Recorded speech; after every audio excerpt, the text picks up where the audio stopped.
Mom, did you enjoy the lake house I bought for you? My son asked that question with the same warm smile he had worn since he was a little boy. And in that single moment, our Thanksgiving dinner stopped feeling like a holiday and started feeling like the day everything I believed about my family came apart. My name is Margaret Collins. I am 69 years old, a widow, and until that afternoon, I believed the hardest thing life could ask of me was learning how to grow old without my husband sitting across the dinner table. I was wrong. Thanksgiving had always been my favorite holiday because it never demanded expensive gifts or grand celebrations. All it asked was that families come home, share a meal, and remember what really mattered. Even after my husband Thomas passed away 2 years earlier, I refused to let the tradition disappear. My little white farmhouse outside Cedar Ridge still smelled like roasted turkey, homemade stuffing, fresh cranberry sauce, and the pumpkin pie Thomas had loved every November for more than 40 years. I woke before sunrise that morning, just as I always had. I polished the silverware, ironed my favorite cream-colored tablecloth, and placed one small arrangement of autumn leaves and orange mums in the center of the dining table. I even set Thomas's old pocket watch beside a framed family photograph for a moment before quietly putting it back into the drawer. Some habits take longer to fade than grief itself. My son Daniel had called the night before to say he and his wife Vanessa would arrive around noon. His business had become wildly successful over the last several years. Newspapers occasionally mentioned his technology company, and neighbors liked to tell me they had seen his interviews on television. None of that ever mattered to me. Whenever I looked at Daniel, I still saw the little boy who used to run through fallen leaves wearing boots 2 sizes too big because he insisted he would grow into them. Money changes many things, but a mother's memories rarely change at all. Shortly after noon, a black luxury SUV rolled into my gravel driveway. Daniel stepped out carrying 2 pies from a bakery in the city, while Vanessa followed with a bouquet of white lilies that looked far too elegant for my simple kitchen. She hugged me politely, smiled, complimented the house, and immediately glanced around as though checking whether everything remained exactly where she expected. I noticed it, but I ignored it. Holidays were never the time for suspicion. We laughed through dinner, shared old stories, and watched golden sunlight spill across the dining room floor. For a little while, it almost felt like life had returned to normal. Daniel carved the turkey the way his father used to, and hearing him laugh made something inside my heart finally begin to heal. Then, just as I placed slices of pumpkin pie onto our dessert plates, Daniel leaned back in his chair with the relaxed confidence of someone asking an ordinary question. "Mom," he said, smiling, "I've been meaning to ask you something for months. How do you like the lake house I bought for you? I figured by now you'd have spent every weekend there." My fork stopped halfway to my plate. I stared at him, convinced I had misunderstood. "The what?" I asked quietly. His smile faded only slightly. "The lake house. The one I gave you for your birthday almost 2 years ago." I felt every sound inside the room disappear. Even the ticking clock on the kitchen wall seemed to stop. "Daniel," I whispered, "I don't own a lake house." Across the table, Vanessa reached for her water glass so quickly that it slipped against the plate with a sharp clink. For the first time that afternoon, she wasn't smiling. Daniel stared at me as though he had forgotten how to breathe. He laughed softly at first, the way people do when they think a misunderstanding will disappear with a simple explanation. Then he looked into my eyes and realized I was not confused. I was telling him the truth. I had never seen a lake house. I had never signed papers for one. I had never spent a single afternoon sitting beside any peaceful shoreline that my son believed belonged to me. The silence around our dining table grew heavier with every passing second. Vanessa lowered her eyes and carefully folded her napkin into a neat square before placing it beside her dessert plate. It was such a small movement, but something about it felt rehearsed, almost as though she needed her hands to stay busy. Daniel reached for his phone and unlocked it with a trembling thumb. "Mom, maybe I remembered the date wrong," he said quietly, "but I know I bought it for you." I watched him scroll through old emails, stopping every few moments to search for another message. His confident expression slowly gave way to uncertainty. For the first time in years, I saw the successful businessman disappear, leaving behind only the little boy who used to come running to me after scraping his knees on the driveway. My own thoughts drifted somewhere else. The past 2 years had not looked anything like the comfortable retirement Daniel probably imagined. Since Thomas passed away, every dollar mattered. I learned how to stretch leftovers into 2 more meals. I drove my aging sedan only when absolutely necessary because every gallon of gasoline felt like another decision between convenience and responsibility. I delayed replacing the furnace even after it began making strange noises every winter. I clipped coupons, compared grocery prices, and postponed routine repairs around the house because there was always another bill waiting. I never complained to Daniel. He worked hard, and I believed his busy life was simply the price of success. Whenever he apologized for missing another Sunday visit or another birthday lunch, I smiled and told him I understood. A mother does not stop protecting her child simply because that child becomes an adult. If he sounded tired during our phone calls, I never mentioned my own worries. If he asked whether everything was all right, I always answered yes. Pride can sometimes become another form of love. Daniel suddenly stopped scrolling. "Here it is," he whispered. His eyes remained fixed on the screen. Purchase agreement. Closing documents. Insurance policy. Property taxes. Everything is here. He looked up at me with growing confusion. "The deed says it was transferred almost 2 years ago." I slowly shook my head. "Daniel, I have lived in this house every single day since your father died. I have never signed for another property. No real estate agent has ever called me. No lawyer has ever invited me to an office. Nothing." Vanessa picked up her water glass again, but did not drink from it. She simply held it in both hands while staring toward the kitchen window. Outside, dry November leaves drifted across the backyard fence, carried by a cold afternoon breeze. Daniel continued reading. "There were supposed to be monthly maintenance payments too," he said almost to himself. "I wanted you to enjoy retirement without worrying about expenses." My heart skipped. "Maintenance payments?" I asked. He nodded slowly. $1,500 every month. They should have started right after the purchase. I felt the room become strangely distant. $1,500 each month would have changed everything. I would not have worried about replacing the tires on my car. I would not have hesitated before filling prescriptions or fixing the leaking roof over the guest bedroom. I looked at my son with complete honesty. "Daniel, I have never received 1 penny."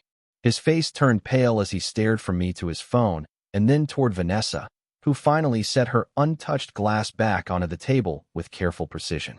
She forced a smile that never reached her eyes and quietly said, "There has to be some kind of mistake." Vanessa's words sounded calm, but there was something unusual about the speed with which she answered.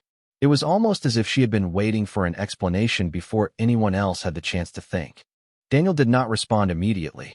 He simply looked at her for several long seconds before turning his attention back to the phone in his hand. His fingers moved more slowly now, reading every line instead of simply searching for the next document. I remained quiet. Over the years, I had learned that silence often revealed more than arguments ever could. Thomas used to tell me that when people felt comfortable, they spoke without thinking, but when they felt trapped, they often revealed themselves by trying too hard to control the conversation. I remembered those words as I watched Vanessa gently push her dessert plate away without taking a single bite. She had always loved pumpkin pie. Today she did not even touch it.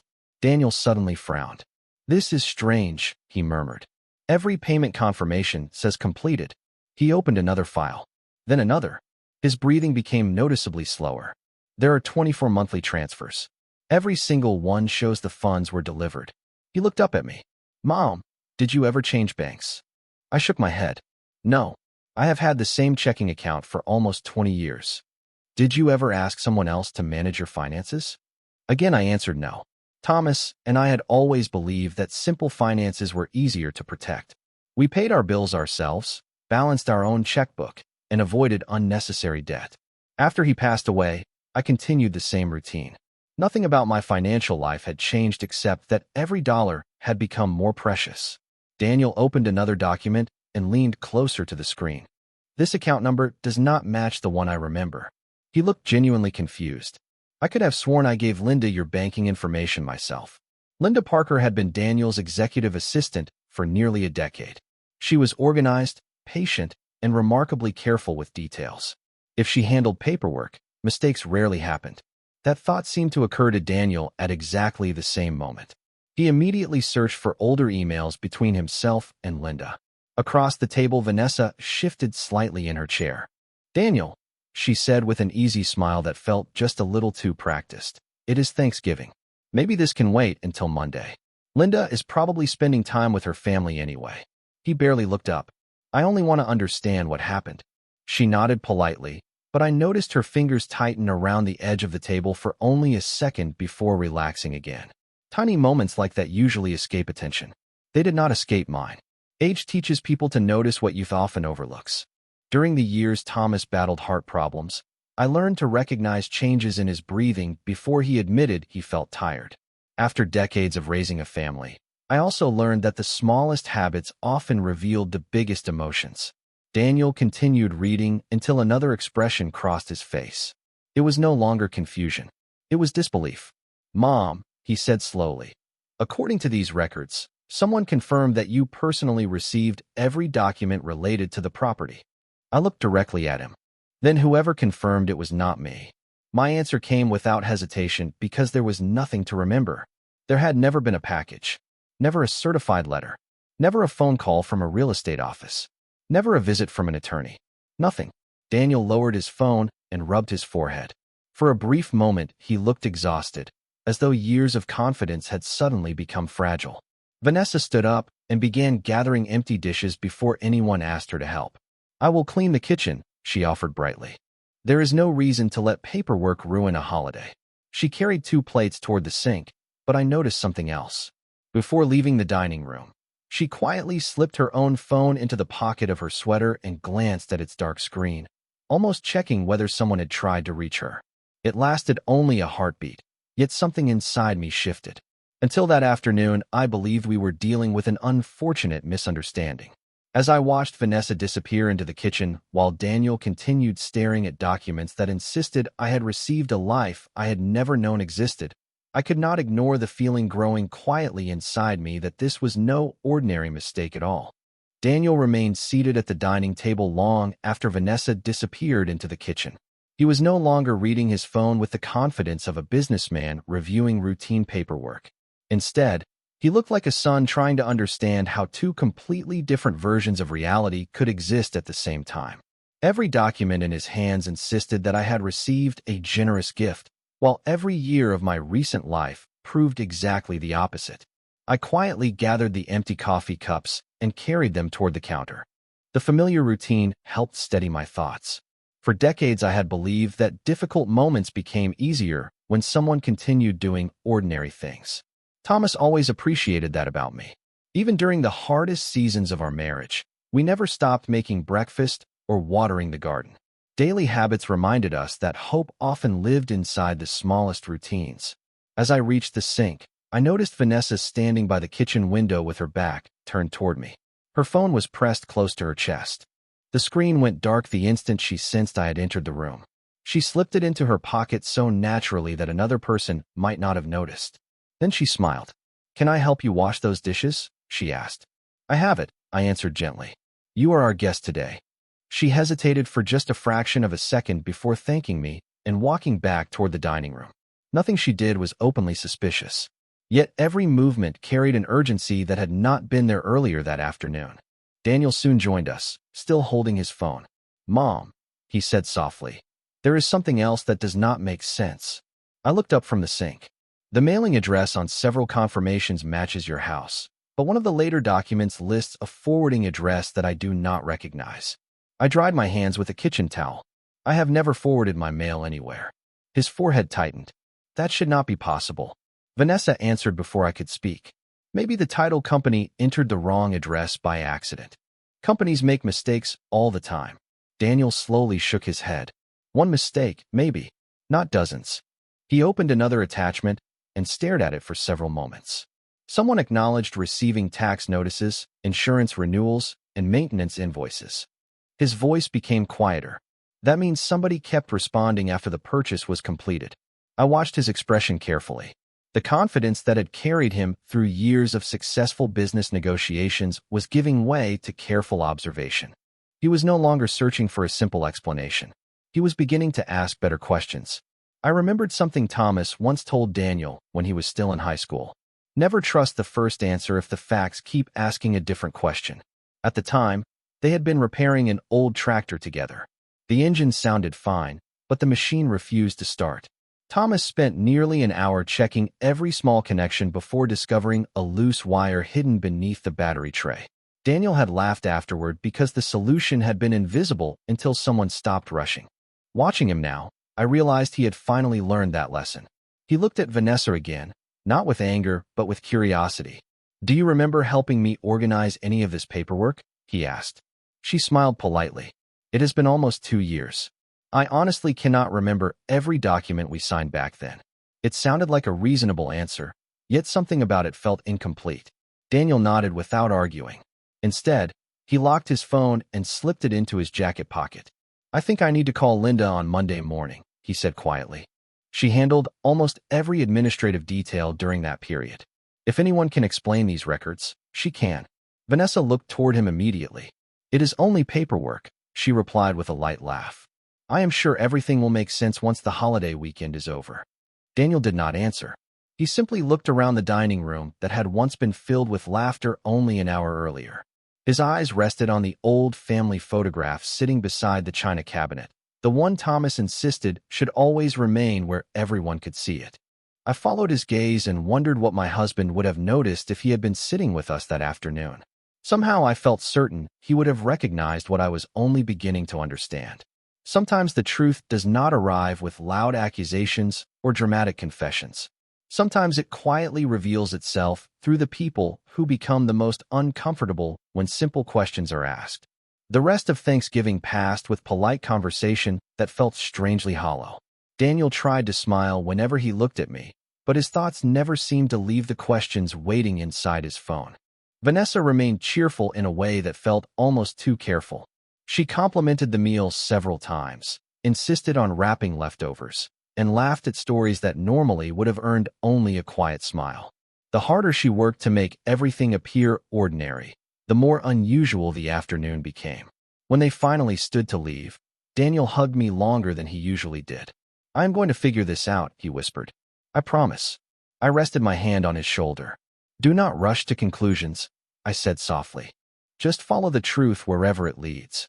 After their vehicle disappeared down the gravel driveway, the silence returned to my little farmhouse.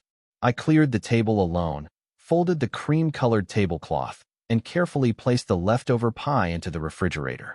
The house felt exactly as it had every evening since Thomas passed away, quiet but familiar.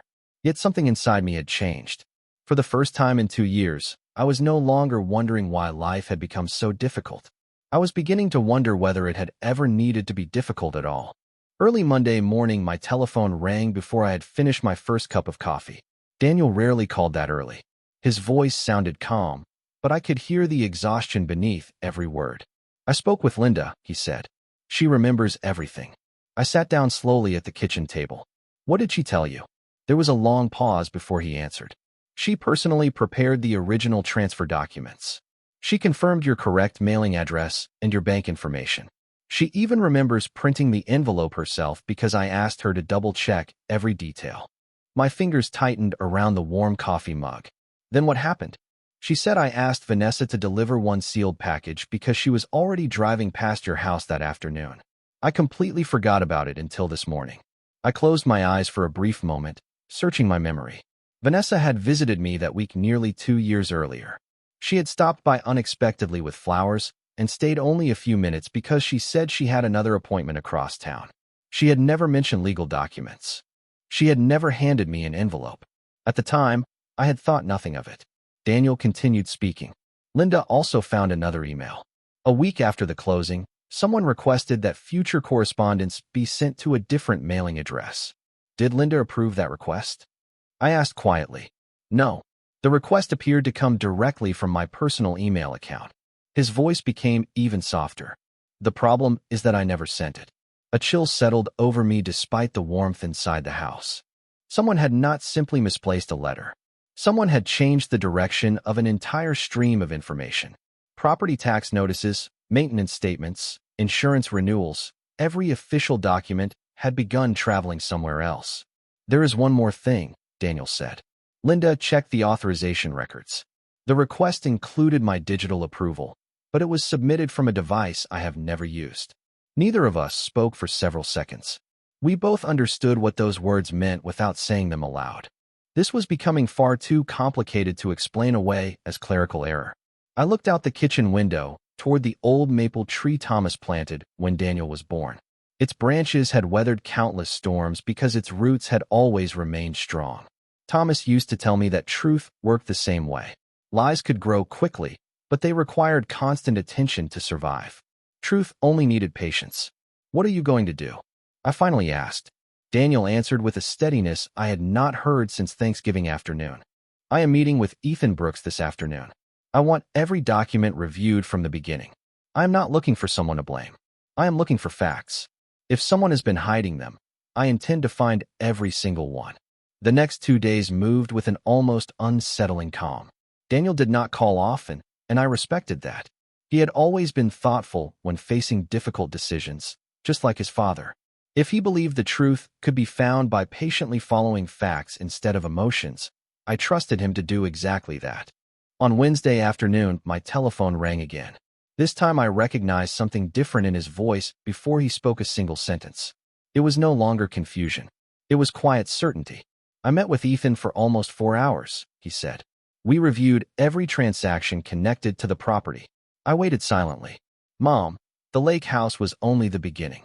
Those words settled heavily in my chest.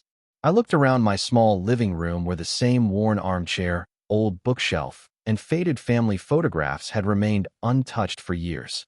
I had spent 2 winters worrying about heating bills while believing my son simply had no idea how difficult retirement had become. Daniel took a slow breath before continuing. "Every monthly payment that was supposed to reach you went into another account." "Another account?" I repeated.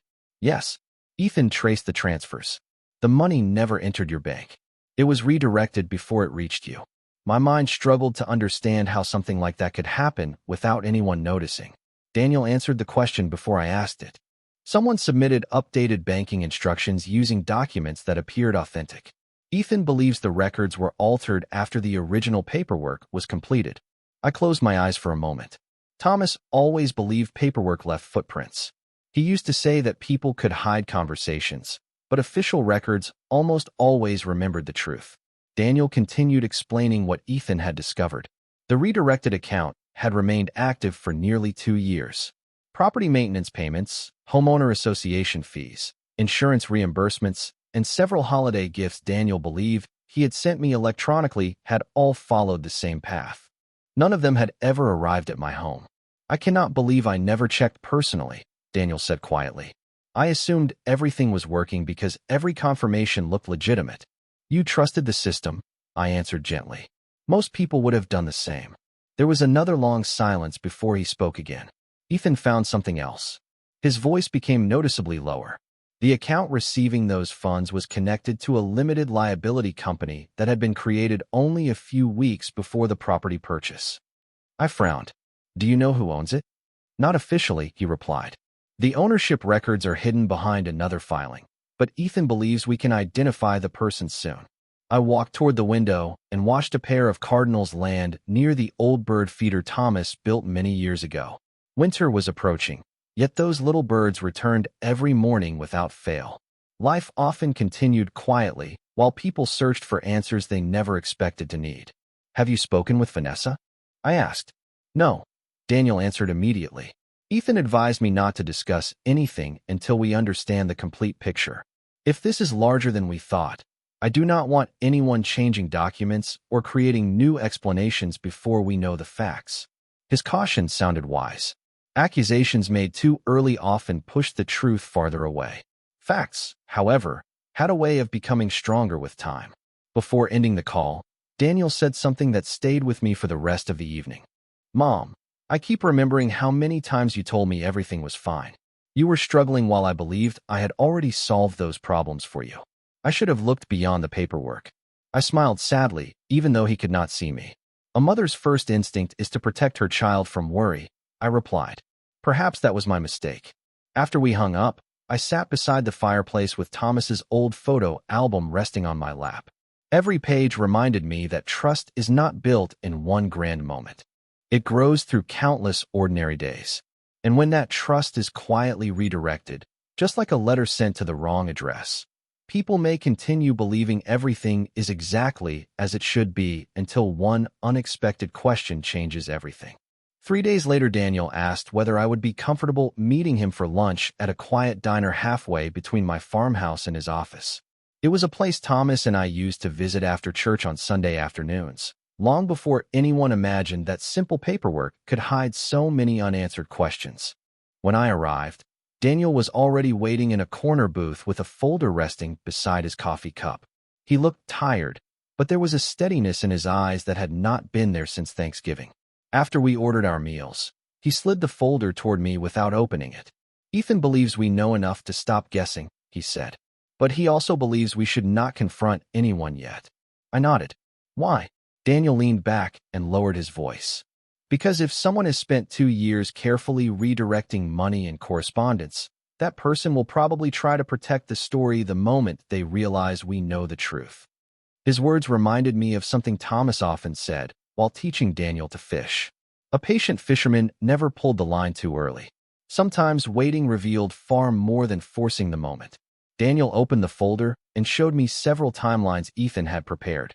Every document had been arranged by date: the original purchase, the first maintenance payment, the address change, the banking update, holiday transfers, insurance reimbursements.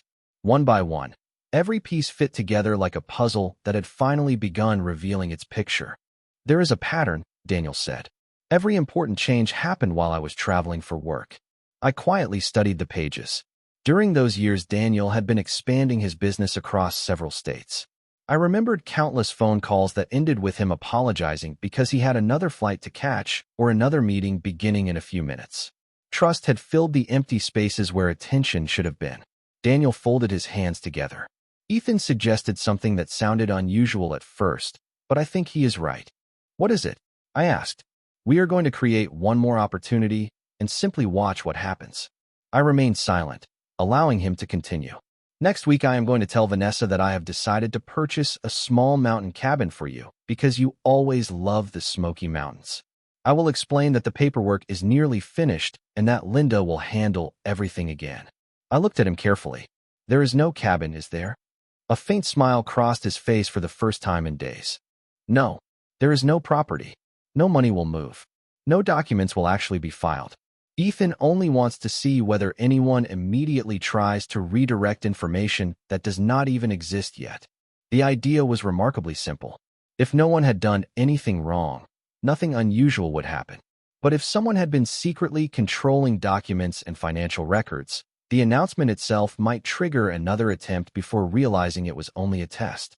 "Do you think it will work?" I asked. Daniel looked toward the window for a long moment before answering. "I do not know. But Ethan says people who rely on deception often repeat familiar habits because those habits worked before." I slowly smiled. Thomas would have appreciated that kind of reasoning. Truth rarely needed clever tricks. It only needed enough space for patterns to repeat themselves. Before we left the diner, Daniel reached across the table and gently held my hand. "I hate that you have spent 2 years believing I forgot about you," he said quietly. I squeezed his hand with the same reassurance I had offered him throughout his childhood. "You did not forget me," I answered. "You trusted someone. Those are not the same thing." As I drove home beneath the pale winter sky, I realized our search had quietly changed. We were no longer asking whether something terrible had happened. We were waiting to discover who would reveal themselves the moment they believed another opportunity had appeared. Daniel called me the following Friday evening, just as I finished watering the small houseplants Thomas had once insisted made every room feel alive. His voice was calm, but beneath that calm I heard something unmistakable. The plan had already begun working. "I told Vanessa about the mountain cabin this afternoon," he said. "Exactly the way Ethan suggested. I set the watering can beside the kitchen sink." "How did she react?" He paused for a moment. "At first she smiled and congratulated me. Then she asked several questions that seemed ordinary until I thought about them afterward. I waited quietly. She wanted to know whether Linda would still be handling the paperwork, whether the closing would happen before Christmas, and whether I planned to use the same financial institution as before. At the time, those questions sounded practical. Now they sound very different. I could almost picture Ethan sitting beside him, listening carefully without interrupting. Daniel continued. "An hour after that conversation, Ethan received a call from one of the cybersecurity specialists he hired. My heart beat a little faster. What did they find? Someone attempted to access one of my archived document folders from an unfamiliar device. The login failed because Ethan had already changed the security settings earlier this week. I leaned against the kitchen counter, absorbing every word. No money had been transferred. No property existed. There had been nothing to steal. Yet someone had still tried to reach information connected to the imaginary purchase. There is more, Daniel said. The same evening, Linda received an email asking whether the transfer package had already been prepared for my mother. The message appeared to come from me. I already knew the answer before he said it. You never sent it. No, he replied. The email was generated from an account using my display name, but the address itself was different by a single letter. Most people would never notice the difference. I closed my eyes for a moment. Whoever had redirected the original property records had relied on people overlooking tiny details. It was the same pattern all over again. Ethan had expected that if someone believed another opportunity was appearing, old habits might return before caution did. That prediction had proven correct far sooner than any of us expected. Daniel sounded more disappointed than angry. I keep asking myself how I missed all of this before. Because you trusted the people closest to you, I answered gently. Trust often fills the spaces where suspicion never thinks to look. The following Monday, Daniel met Ethan again. Later that afternoon, he stopped by my farmhouse carrying another folder, although this one was noticeably thinner than the last. We sat together at the dining room table where Thanksgiving dinner had changed everything only a short time earlier. He opened the folder and carefully arranged several printed pages between us.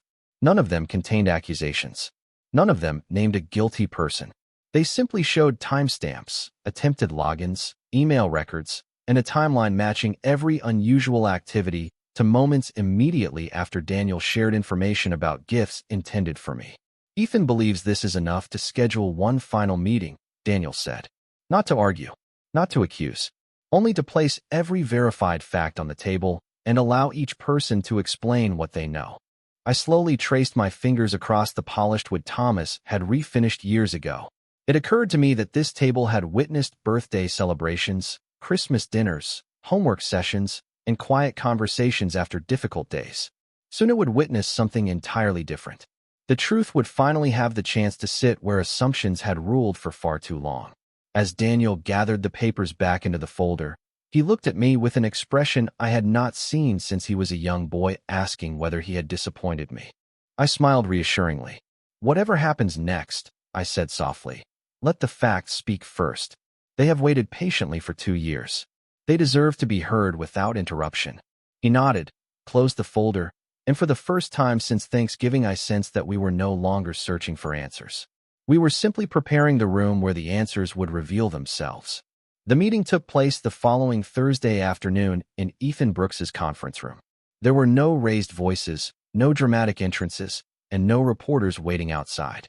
It was simply a quiet room with a polished wooden table, several folders arranged neatly in front of each chair, and sunlight filtering through tall windows overlooking the town square. Ethan believed that important truths deserved a calm setting. Daniel sat beside me, while Vanessa arrived a few minutes later wearing the same composed smile she always seemed able to summon. Ethan greeted everyone politely before placing one folder in front of each of us. Thank you for coming, he began. This meeting has one purpose.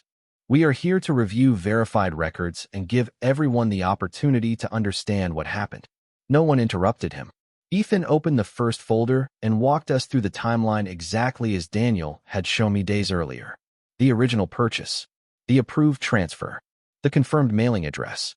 Then came the changes that followed. Updated banking instructions, redirected correspondence, electronic requests submitted from unfamiliar devices. Finally, he presented the recent activity connected to the imaginary mountain cabin. The room remained completely silent. Ethan spoke with the same calm tone from beginning to end. The recent access attempts are important because no actual property existed. Yet someone attempted to locate and redirect information connected to a purchase that had never been created. Vanessa looked down at the documents without saying anything. Daniel did not accuse her. He simply asked one quiet question. Can you help me understand why these requests appeared immediately after I mentioned another gift for my mother? Several long seconds passed before she answered. Her voice sounded smaller than I had ever heard it. She admitted that she had handled some financial correspondence during Daniel's frequent business trips because she believed she was making life easier for everyone. She acknowledged making decisions she should have discussed openly, and she admitted that those decisions gradually became more complicated than she ever intended. She said she had convinced herself she could fix everything before anyone noticed, but every attempt to correct one mistake only created another. Ethan listened carefully, asked a few clarifying questions, and documented every response. There were still practical matters to resolve afterward, but the mystery itself no longer remained. The redirected accounts would be corrected, the property records would be restored, and every remaining financial issue would be handled through the proper legal process. When the meeting ended, no one celebrated. There was nothing joyful about discovering how easily trust could be misplaced. Outside the office, Daniel stood beside me on the courthouse steps. Winter air filled the quiet afternoon, while church bells echoed somewhere across town. He looked at me with tears in his eyes that never quite fell. "Mom," he said softly, "I cannot give you back the 2 years you spent worrying about money. I cannot change the birthdays, the holidays, or the sleepless nights. But I can promise you that I will never assume paperwork tells me more than the people I love." I smiled and took his hand. "Life gives every family moments that test what matters most," I answered. "Sometimes we discover that money is not the greatest gift we can lose. Trust is. And trust is rebuilt only by choosing honesty every single day afterward." A few months later, on the first warm weekend of spring, Daniel drove me to the lake house that had finally become mine in every sense. It sat beside still water surrounded by tall pine trees exactly as he had imagined years earlier. We spent the afternoon planting flowers near the porch while birds drifted across the lake and sunlight shimmered on the water. There were no expensive celebrations, no grand speeches, and no perfect endings waiting for us there. There was only peace, quiet conversation, and the comforting knowledge that truth had finally found its way home. As I locked the front door that evening and slipped the key into my pocket, I thought about Thomas and the lesson he had repeated throughout our marriage. Money can disappear, documents can be altered, even years can be lost. But when truth is given enough patience, it has a remarkable way of finding the people who never stopped believing it would eventually arrive.